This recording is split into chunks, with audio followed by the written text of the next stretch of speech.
สบายดีมื้อนี้แม่แก้วพามามูลนิธิแสงทิพย์เนาะมาส่งบรรพบุรุษ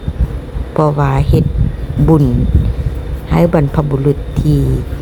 ผู้ที่ดวงลับไปแล้วเนาะเอาซองมาส่งเพิ่นแล้วก็ซื้อมักไม้มาถวายพระนำมาเฮาก็ได้มาลงทะเบียนเนาะซื้อยังมาแดแล้วเขาก็ลงทะเบียนแล้วเขาก็เอาส่งมาส่งผู้บริหารงานอยู่นี่เนาะก็เจ้าเฮ็ดเวียกอยู่มูลนิธินี่โดยแล้วเพิ่นก็สิจดเข้าปึมเข้ายังแล้วก็สินั่งฟังคำบรรยายของอาจารย์คำพุทธเนาะเพราะว่าเพิ่นอยู่สันส่งเพิ่นก็สิบรรยายเรื่องการ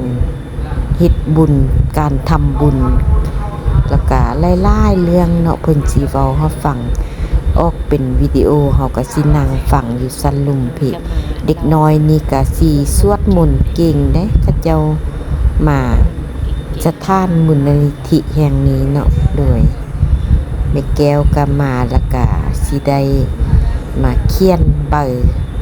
ส่งบุญให้ญาติพี่น้องแดเนาะโดยมาบุญฮอดกันจังได้มาเพิ่นก็เลยว่าโอ้ยคนนาวออกเพิ่นว่าไปดีโดย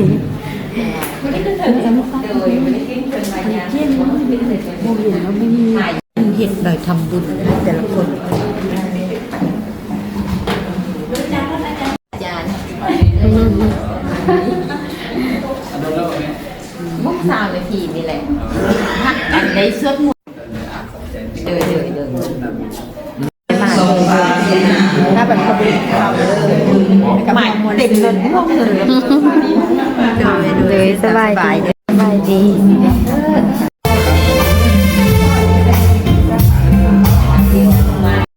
โดยบ้านแล้วมีแก้วสิพาเข้าครัวเนาะไปกินอาหารเจพาบรรพบุรุษไปกินอาหารเจมื้อนี้เพิ่นเฮ็ดเฟอเจกินเนาะก็ได้มากินน้ำเพิ่นเพราะว่า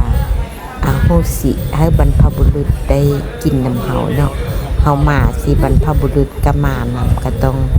ได้พาเพิ่นกินเนาะยากบ่ยากก็กินน้อยนึงเนาะเพราะว่ายันบรรพบุรุษเฮาน่าอายกินมาเบิ่งเด้มากินเฟอมาบ่สาวเลยสบายดีสบายดีเฟอไปกินเฟอเด้อเพิ่นบ่อยู่ไปเอารถกินเฟอเจบ่นี่เฟอเจเด้ออยู่สถานที่พรรษาเพิ่นพากินโอ้เจหมดเจก็หอม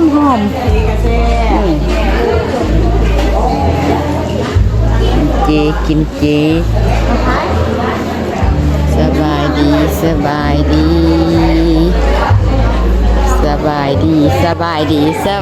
ีแม่นบ่โดยสบายดีเฟอเจเนาะเฟอเ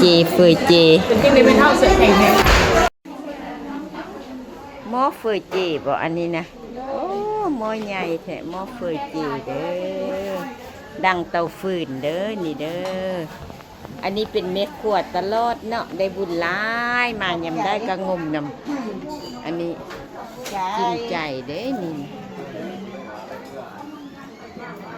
โดยสบายดี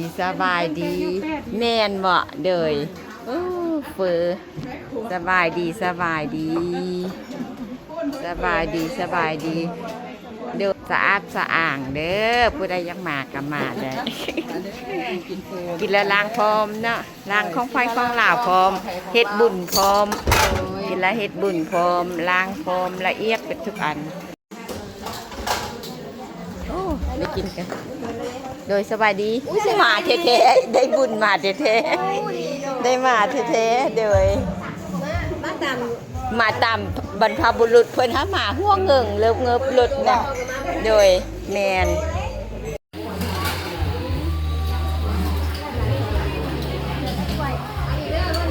ได้ระบอกแก้วมณี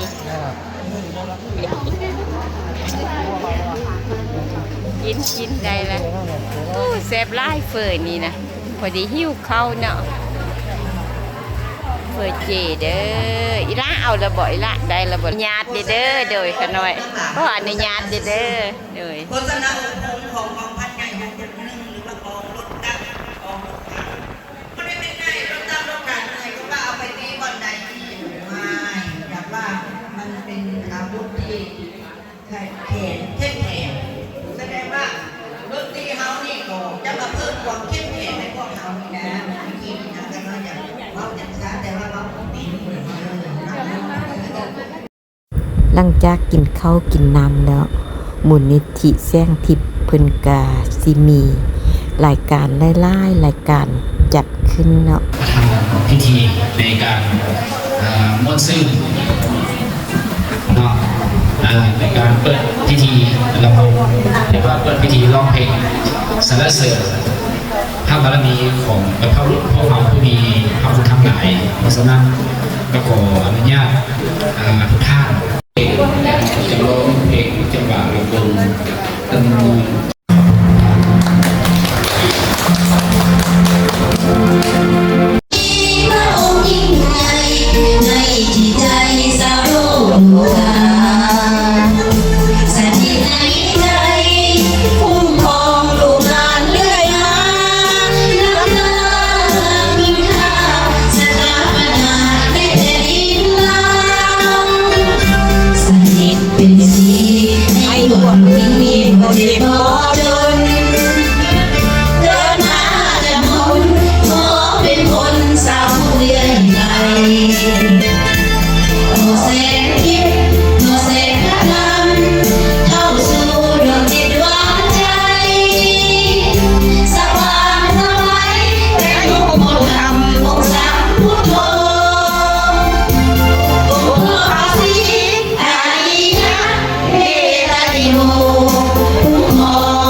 อย่าได้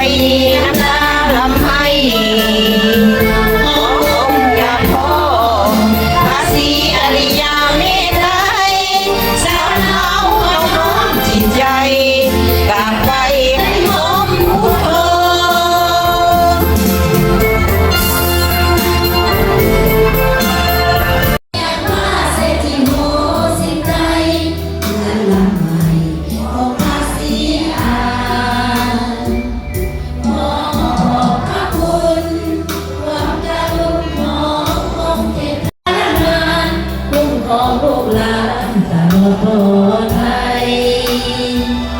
อันหายจะพา